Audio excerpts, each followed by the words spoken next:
Senhor Deus, Pai querido, Pai amado, nós viemos te louvar, viemos te glorificar, viemos te exaltar, Senhor, pelo dia, pelas tuas bênçãos, pela tua graça, pela tua misericórdia, pela tua compaixão. Porque tu és um Deus tremendo, um Deus maravilhoso, um Deus presente, Pai da eternidade e príncipe da nossa paz. Amém. Porque tu és Senhor e Salvador das nossas vidas.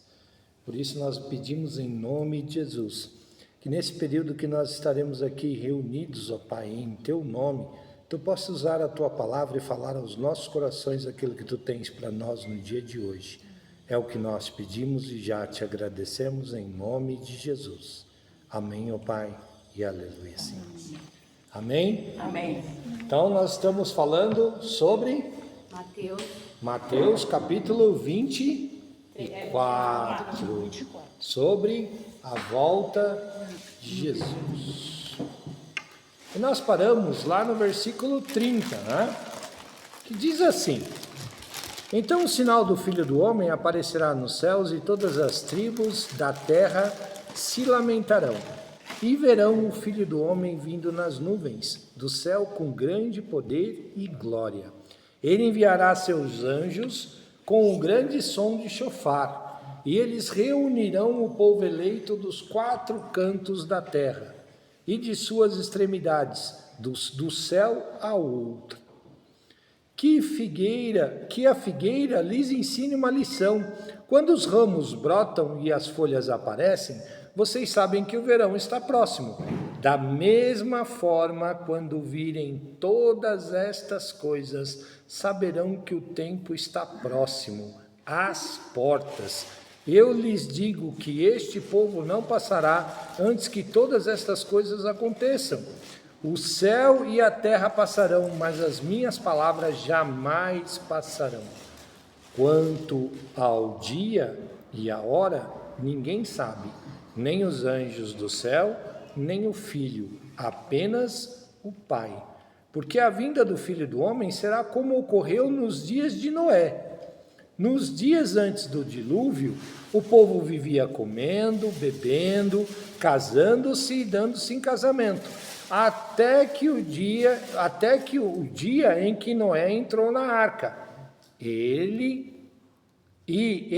não perceberam nada, até que veio o dilúvio e arrastou a todos. Será exatamente desta forma quando o Filho do Homem vier.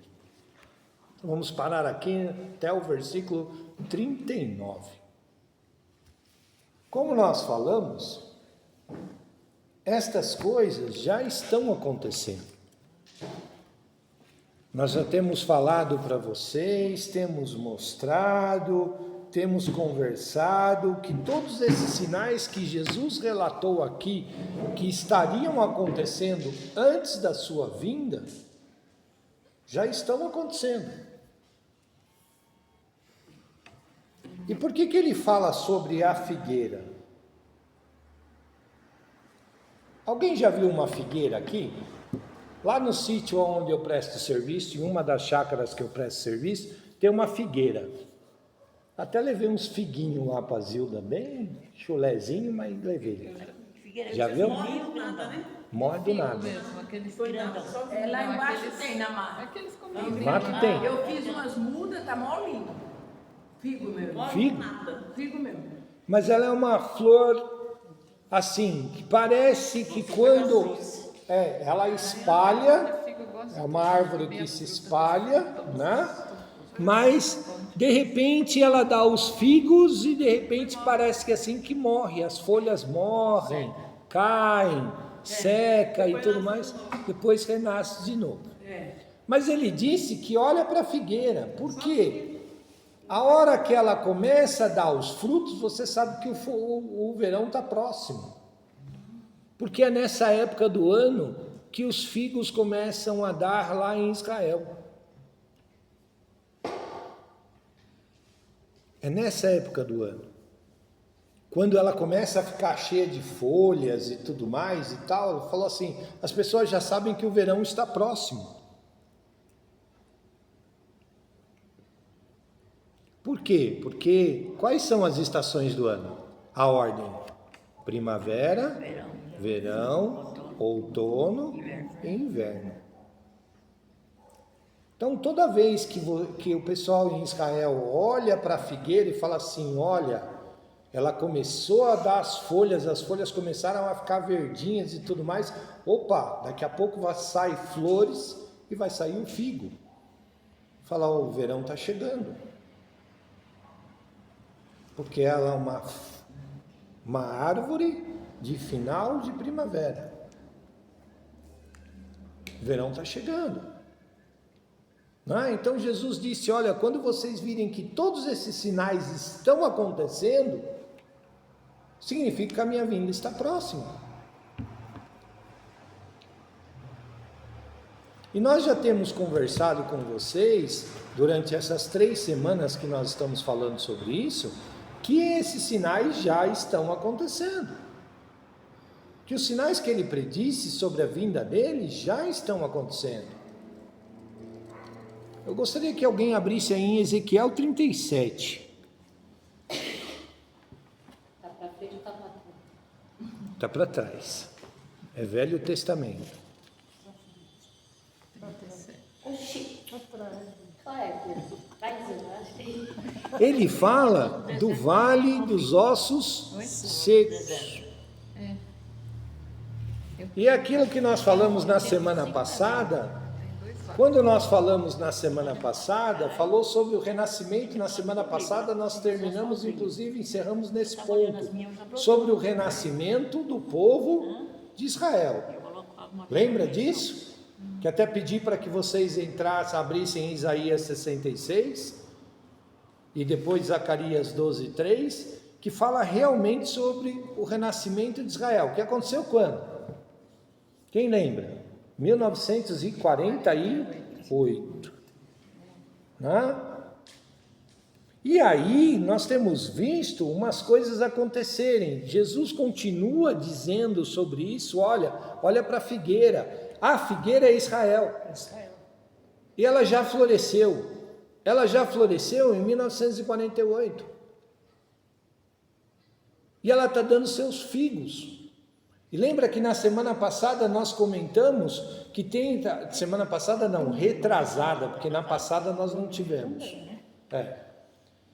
Na semana retrasada nós comentamos que todas as nações, por causa desses últimos acontecimentos que estão acontecendo lá na região, estão olhando para Israel. E Israel está se tornando pesado para todas as nações, por causa das suas atitudes. Por causa daquela história de 2 nações dentro do mesmo território. E que Israel não quer permitir que isso aconteça. E não vai permitir. Só que todas as nações estão indo contra. Então isso já aconteceu. E aí você olha para um cenário que está preparando para a vinda de quem? De Jesus e também do seu rival. Quem é o rival? O anticristo. O anticristo. Se vocês lerem em casa, e marquem aí para vocês lerem em casa, Apocalipse capítulo 13. 13. É um capítulo que vai falar literalmente sobre o anticristo. Me perdoa, não leio.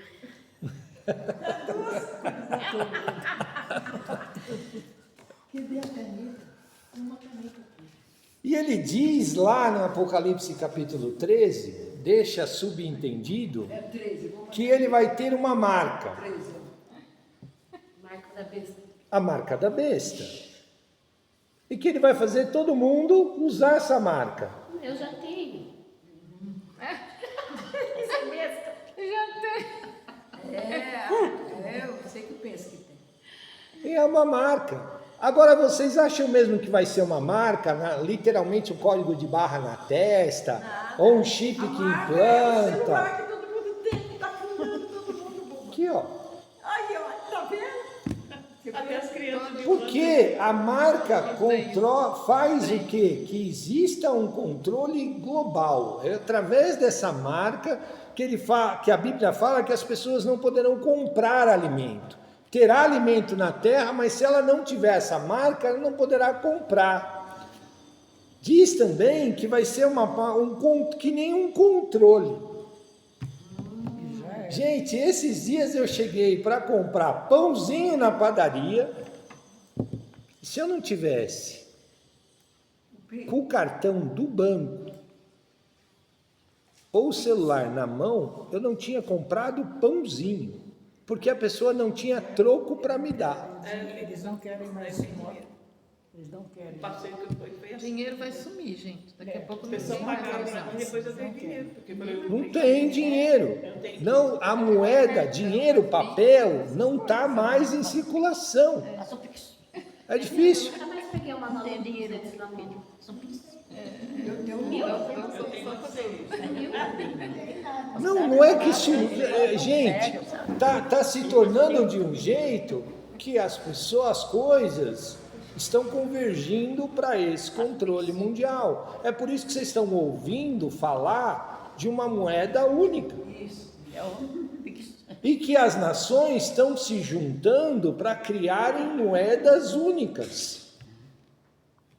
Ainda tem estacionamento que a gente vai na cidade, Então, eles não do que é recebem pouco, cartão. eu sei que Ela não tem recebe pouco dinheiro. Não recebe dinheiro. Só no cartão. Só no cartão. Tá, mas e as pessoas que não sabem mexer com isso? Aquele que é pouco que é aquilo, não sei. Vou te dizer uma coisa assim, a China tem bilhões de habitantes.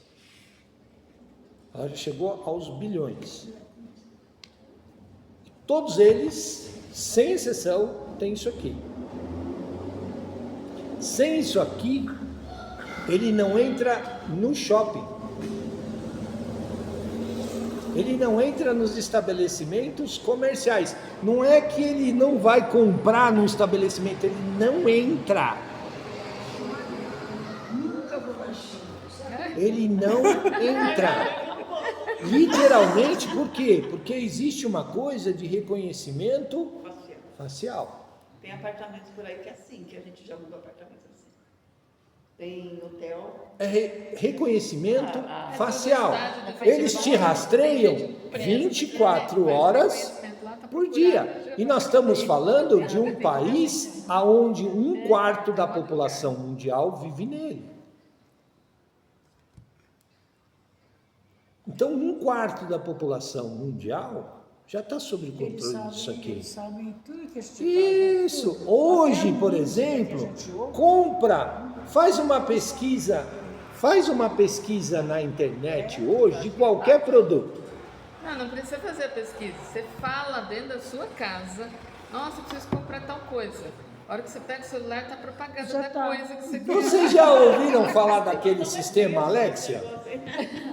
Alexia, acende a luz do quarto. Alexia, liga o ar-condicionado. Faz isso, faz aquilo. Sintoniza tal rádio.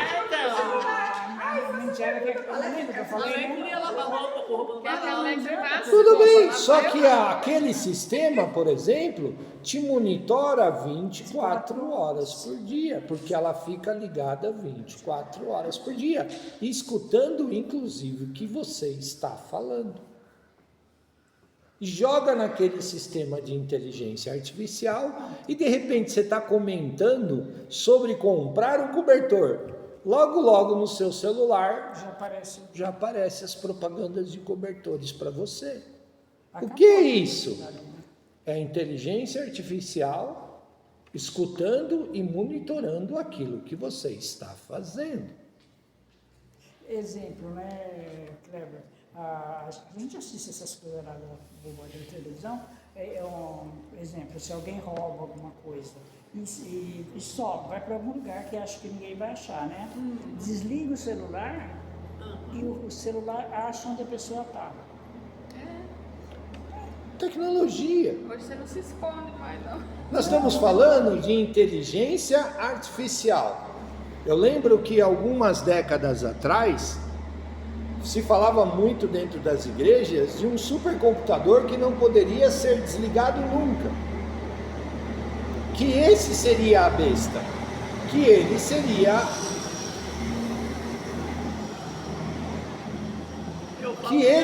o controle global do mundo. Eu falo que até os cachorros têm celular comigo. Chip, pelo menos eles têm. Que esse seria o controle global do mundo. Hoje nós estamos falando de inteligência artificial. E se você tem assistido o jornal, você já percebe que hoje já os especialistas falam, é um caminho sem volta. Por quê? Porque não dá mais para apagar ela. Não existe mais condição de se livrar da inteligência artificial. Não tem como. Fala, ó, vai lá, desliga. Não, ela está em todos os provedores do mundo todo. Falou, não tem como. Ah, mas e se tirar um da tomada? Se tirar um da tomada, tem vários outros. Ela está em todo lugar, inclusive na palma da sua mão. Antenas também, né? Tem antenas. Então, não tem mais volta. Isso é um sinal. Lê lá Apocalipse 13, que você vai entender o que eu estou dizendo. Não vai então ser aquele código de barra, não vai ser o chip implantado em você. Você já tem 2. Esse aqui no meu, por exemplo, tem 2. Mas aí só baixa o WhatsApp, né? Mas que automaticamente, se eu desligar um, vai para o outro. Eu falo que é rastreador de mãe, né? É. Aí o filho fala, ô mãe, você tá? Rastreador de mãe. Não é, gente. Esse é um dos sinais, por exemplo, do controle geral, do governo único. Esse é uma das características do anticristo. Isso aí. Vocês não acham vocês que ele vai chegar aqui, vai apresentar um cartãozinho, vai tirar um cartãozinho do bolso, vai falar assim, prazer, meu nome é Anticristo, eu vim aqui para governar o mundo. Vocês já assistiram aquele desenho do Pink e do Cérebro? Dos 2 ratinhos da Hanna-Barbera? Tem o Pink e o Cérebro. A intenção deles é governar o mundo, mas tudo que eles fazem dá errado. Vai passar uma. Passa, geralmente na Netflix passa. No canal Cartoon Networks. Então aí geralmente tem lá o Pink e o Cérebro. A intenção é governar o mundo. Eles não vão chegar aqui para você. Faz os planos, mirabolantes. E o cérebro, o Pink é o trapalhado. Aí o Pink faz tudo errado e eles não conseguem dominar o mundo. Mas dá tudo errado. Né? Mas não é esse o caso. Nós estamos achando que o anticristo vai chegar aqui para você e vai falar assim, não, prazer, eu sou o anticristo, vou dominar o mundo e que vai ser... Não, vai ser tudo. Nós estávamos assistindo, chegamos domingo da igreja, ligamos a televisão no Fantástico e estava passando uma reportagem sobre a China. E se você ler o livro de Apocalipse, você vai entender que a China hoje é o cavalo vermelho, que se levanta no Oriente, que a palavra descreve, que Deus dá o poder a ele para que ele governe toda aquela região. E se você for ver, hoje, a China é esse papel, é o cavalo vermelho, que se levantou e domina todo o Oriente, sem dar um único tiro. E foi o que ele estava falando. Antigamente nós tínhamos uma ordem mundial que dividia o mundo entre 2 superpotências. Quais eram? Estados Unidos e Rússia. União Soviética, na verdade. Então, a União Soviética. Hoje nós não temos mais só essas 2 superpotências. Hoje o mapa do mundo não dá para dividir o mundo sem falar na China. Não dá. E aquela reportagem foi bem clara. Antigamente, o mundo todo corria atrás dessas 2 superpotências. E hoje nós estamos vendo essas 2 superpotências correndo, inclusive, atrás da China. Os 2 presidentes foram lá pedir pinico para a China. Os 2. Um atrás do outro. Numa semana um, na outra semana o outro. Foram lá. Então, olhemos para a figueira entrou no seu período de floração, sinal que o verão está chegando, é sinal que o arrebatamento e a igreja está em vias de ser levado. As coisas estão convergindo. O que é essa convergência? Antigamente nós víamos os sinais do arrebatamento sendo cumpridos. Hoje nós já vimos, todos os sinais já se cumpriram. Eles estão acontecendo ao mesmo tempo. O sinal do arrebatamento e o sinal da segunda vinda. Estão acontecendo juntos e ao mesmo tempo. Ezequiel 38 fala de um alinhamento geopolítico, que fala sobre Gog e Magog.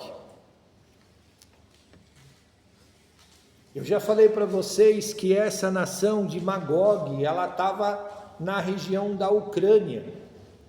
E os historiadores estavam falando, viu, com a dissolução da União Soviética e tudo mais e tal, como é que isso vai ficar? Porque agora lá é a Ucrânia, não é mais uma única nação e tudo mais e tal. Aí há 2 anos atrás a Rússia vai lá, 2 não, né? 4 anos atrás a Rússia vai lá, invade uma região da Ucrânia, e adivinha o que acontece com Magog? Volta a ser poderio russo, que é a região da Crimeia.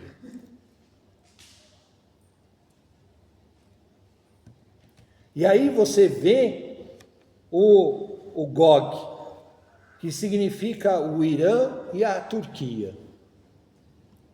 Ah, mas historicamente falando, esses países são concorrentes entre si e tudo mais e tal. Aí vem as guerras e tudo mais, todos os problemas com Israel e tudo mais e tal. O que acontece com essas 3 nações? Se juntam. Nunca a Rússia, Irã e Turquia tiveram tão unidos como agora.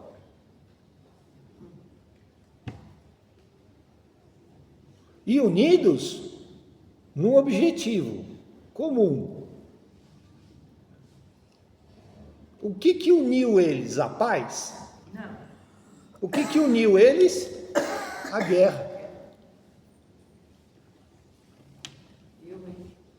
Uma união por guerra. Com o objetivo de promover paz. É esse o objetivo deles? Não. A paz, a guerra santa, né? E aqui é a apostasia, e o último sinal que Jesus fala é a apostasia. Abre lá em 2 Timóteo 4. Nós vamos ler o 3 e o 4.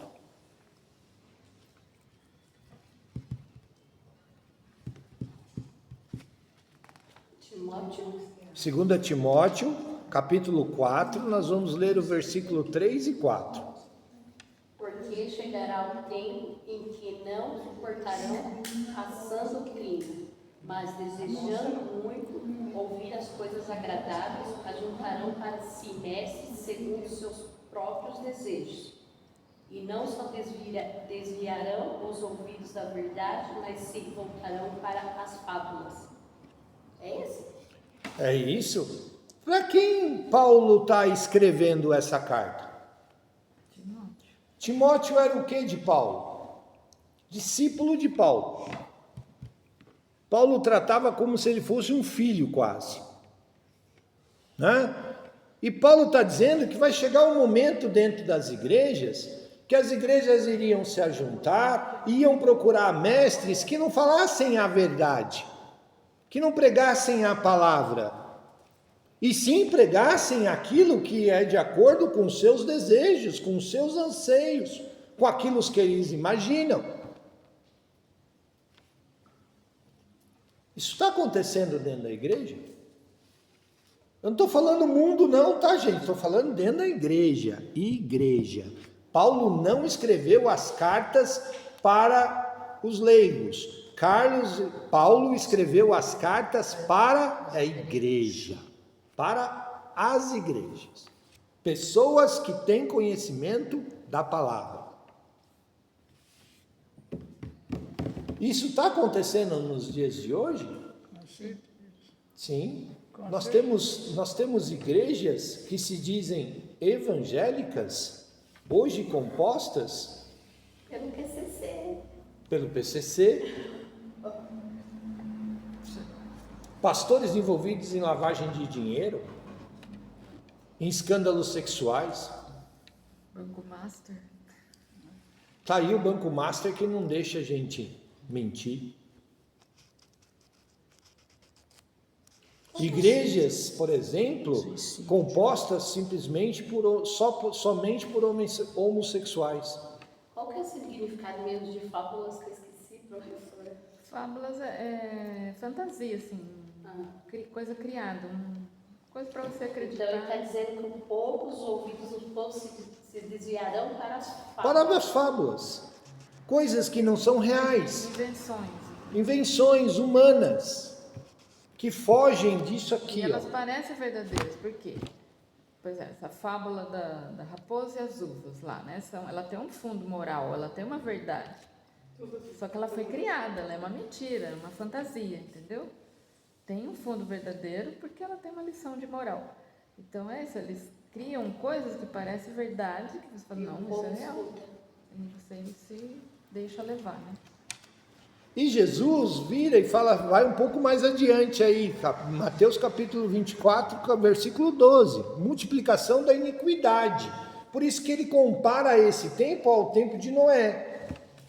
Como é que vocês acham que era o tempo de Noé?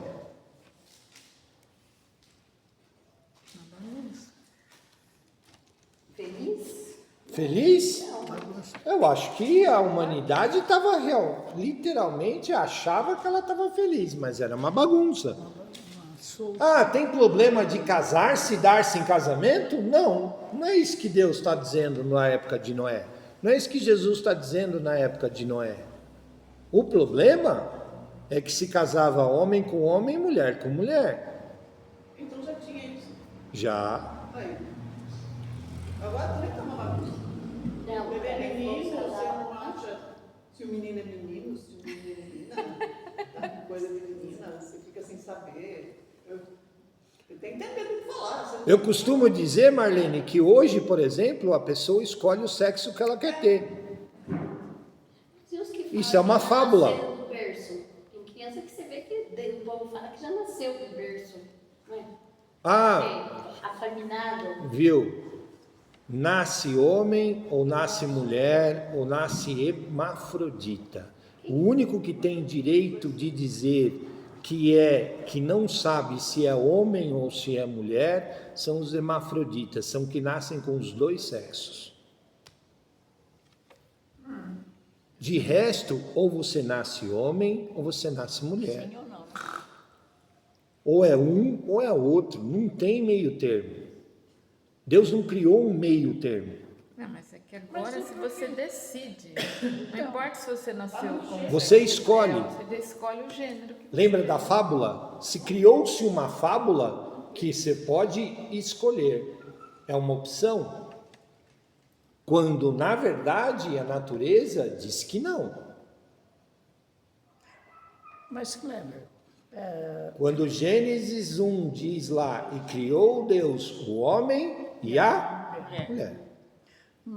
mas viu, Kleber, a criança, 1 ano, 2 anos, ele vai saber se decidir? Não. E como que... Ele decide qualquer coisa na vida dele. Então, eu tenho exemplo em casa, né? Você compra uma boneca, não quer. Você compra um vestidinho, faz aquele vestidinho bonitinho, não quer. Às vezes quer carrinho e bola. Não, carrinho, ela é carrinho, é bola, não usava shortinhos. E se pusesse vestido, e era chuchuquinha, pequenininha. Como que é? Eu não entendo, sinceramente eu não consigo entender isso. Porque, Meire, na verdade, a opção dela é essa. Então, mas e aí?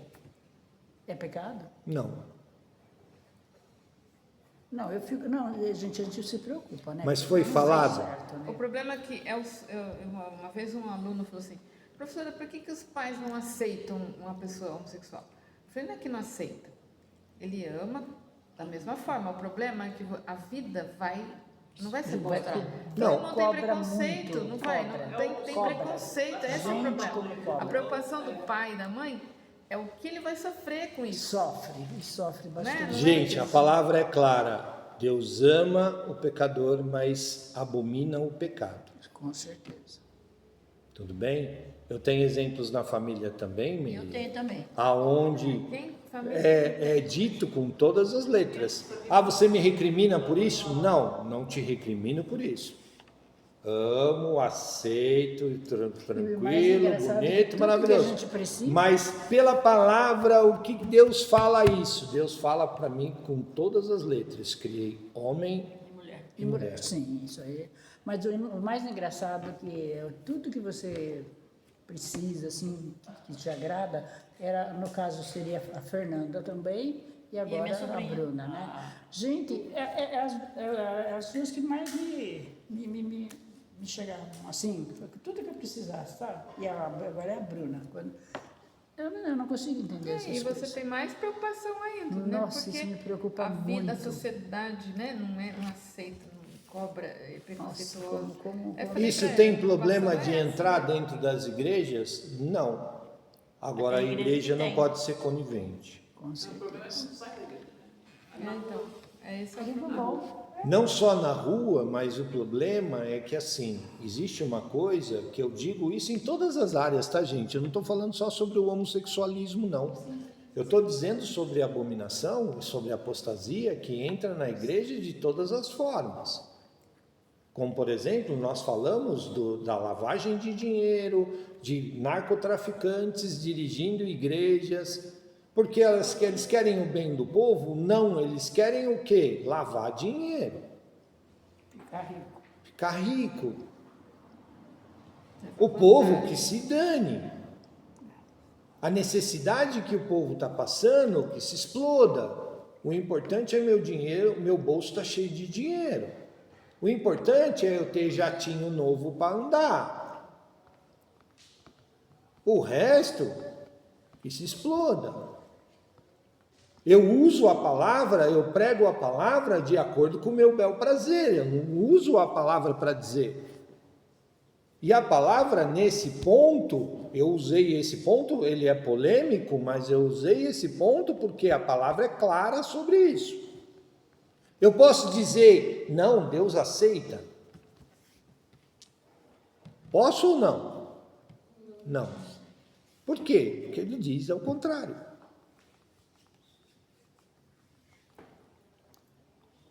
Homem se deite com a mulher, mulher se deite com o homem. Não ao contrário. Então quer dizer que esse pessoal não tem salvação. Tem, se há arrependimento. E Deus conhece o coração nele. Ele conhece e sonda o coração, aquilo que vai no íntimo do coração. Nós podemos julgar se existe salvação ou não? Não. Por quê? Porque a palavra também nos diz que o único juiz é Deus. Ele é o justo juiz. Então não cabe a nós julgarmos, tá ok? Cabe nós acolhermos, amarmos, respeitarmos. Cabe à igreja fazer isso? Cabe. Agora, se chegar aqui e dizer, olha, está aqui o meu companheiro, está aqui a minha companheira, eu gostaria que você abençoasse a nossa união, pode ser feito? Não. Por que não? Porque vai contra os princípios bíblicos. Ah, mas a lei... Não, tudo bem, a lei diz isso, tal, você se casou no civil? Legal, lindo, bonito, maravilhoso, mas a minha bênção eu não posso te dar. Então, Kleber, falando de batismo comigo, como que eu vou batizar se eu não sou casada com o Ivan? E não, o Ivan falou, eu sei que o seu sonho é casar, a gente fez uma cerimônia lá com seco na nariz, sei. Mas o Ivan não pode, por causa que ele fala, eu sei que é seu sonho, mas se você trabalhar, você vai trabalhar só para pagar o governo. nome sujo do Ivan por causa do sócio dele aí e um ex-patrão, nada pode ser no nome do Ivan, até Pix. É meu cunhado ou eu, nas duas contas. E o ano retrasado tive que ir lá na Receita Federal de Franca. Aí eu falei, então, o que adianta eu batizar e estar em pecado? Ele falou, eu sei que é seu sonho, um dia eu vou conseguir. Eu falei, um dia? Você vai... Só que até o dia que eu fui na Receita, ele não teve coragem de entrar comigo, eu tive que... Por quê? Não sei, eu falei, poxa, eu não sei. Porque assim, só para de Jundiaí, a prefeitura de Jundiaí, ele dá esse negócio de nota, uma obra que ele até processou o dono. Já tem 15 anos na que igreja. o Ivan já faz 20 que ele processou esse rapaz, que o nome dele está quase 100. Perante a lei, vocês estão há quanto tempo juntos? 15 anos perante a lei, vocês já são casados. Tem união estável. A união estável. União estável. Já é. Mas não Casa é na igreja. Não é isso aqui no cartório, não é a igreja? Não, a partir do momento que a lei diz o seguinte, a partir de 2 anos que você tem união e tem como provar, é união estável. Vocês já estão casados perante a lei dos homens. Falei pra ele domingo, ele até falou, eu sei que você fica triste, mas eu sei que se for daí você não vai poder trabalhar de carteira assim. A igreja pode te dar a bênção? Pode, porque legalmente vocês já estão casados perante a lei dos homens. Meu pai fala casamento frojado, vocês não casaram nada. Eu falei, mas quem bancou a minha festa fui eu, não foi você? Eu paguei uma semana. Não interessa. A família do Ivan não sabe, a minha sabe, a dele não. A dele desconfia. Veja, a lei diz o seguinte, a partir do momento que você está há 2 anos juntos, vocês têm há 2 anos juntos, tem uma filha juntos. É o que prova, é isso? É isso. Porque se eu não tiver filho, falar que Não, nada a ver. Prova que você está morando junto. Você tem a vizinhança, nossa. Você tem a vizinhança, você tem a igreja, você tem todos os seus familiares, você tem os familiares dele e tudo mais e tal. Perante a lei, vocês já estão casados. Não fala isso pro Ivan pra mim, por favor. Tem que conversar. Perante, Ele sabe ele me falar isso domingo, que ele sabe que perante a lei, vocês já estão casados. Acabou. Isso é lei. Homem, lei dos homens. Tá ok? Agora, o que falta, se é a bênção de Deus, se vocês querem ter essa bênção de Deus, cheguem com o pastor, conversem com ele, que ele vai dar as diretrizes para vocês. Porque perante a lei dos homens, vocês já estão casados. Eu tenho até quem vai me dar festa. Ela falou aqui dentro. Se eu casar, ela me dá festa. Aquela dona lá de Tupéva lá que tem agência de emprego. A Celeste? É. Ai. Ela falou, pode se casar, eu dou a festa. Aí. Na época de Noé, por que Jesus fala da época de Noé? Porque era assim. Essas coisas aconteciam. Ah, nós estamos falando que essas coisas acontecem agora, Marlene? Não. Já acontecem há muito tempo. E naquele tempo não era diferente. Mais aberto, assim, na cara, assim. E quantos anos vocês acham? Já tem também, né? E quantos anos vocês acham que Noé ficou pregando? 5. Entre Deus virar para ele e falar assim, Noé, você vai me construir uma arca. Beleza, deu as dimensões para Noé e pelas dimensões era o barco. Só que detalhe, naquela época não chovia.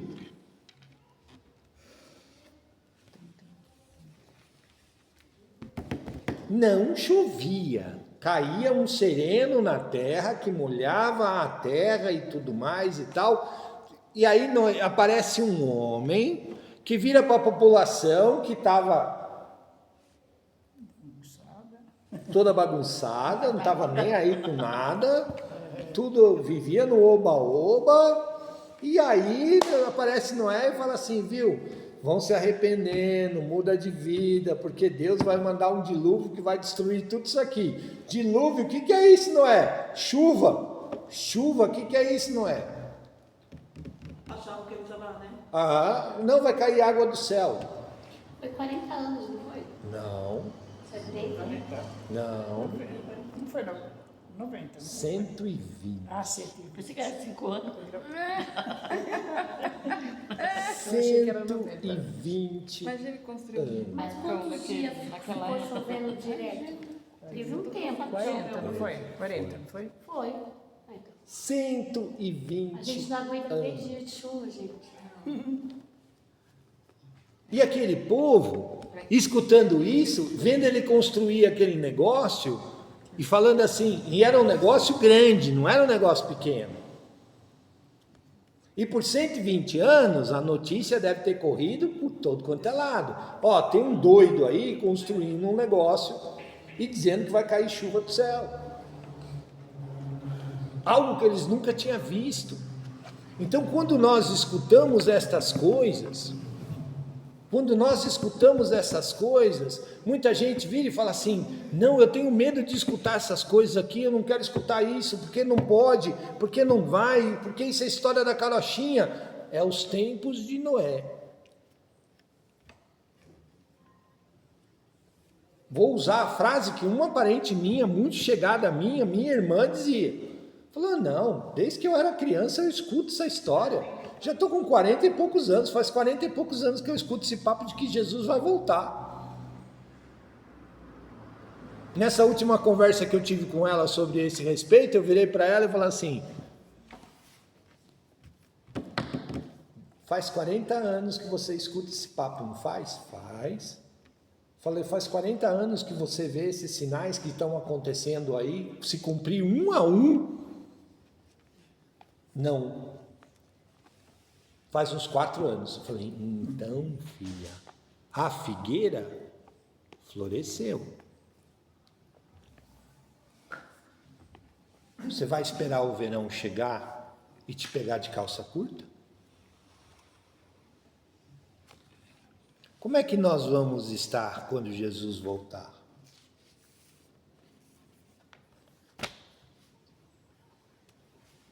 E nós estamos vivendo esses dias de Noé. Nós estamos vivendo esses dias de Noé porque as pessoas estão fazendo, pintando e bordando e não estão dando a mínima para a palavra. Ah, mas a palavra não foi pregada no mundo inteiro. Não foi porque não quer, porque se você for lá no interior da Amazonas, lá, ó, o sujeito tem isso aqui, ó. Lembra que eu falei para vocês da China? Todos os habitantes têm isso aqui na mão. E tem um tal de Starlink, que eles podem, inclusive, escutar o evangelho traduzido na língua deles. Aqui, ó. Tem um bendito de um tradutor que traduz a Bíblia, se o índio quiser escutar em Tupi-Guarani, ele escuta. Nisso aqui.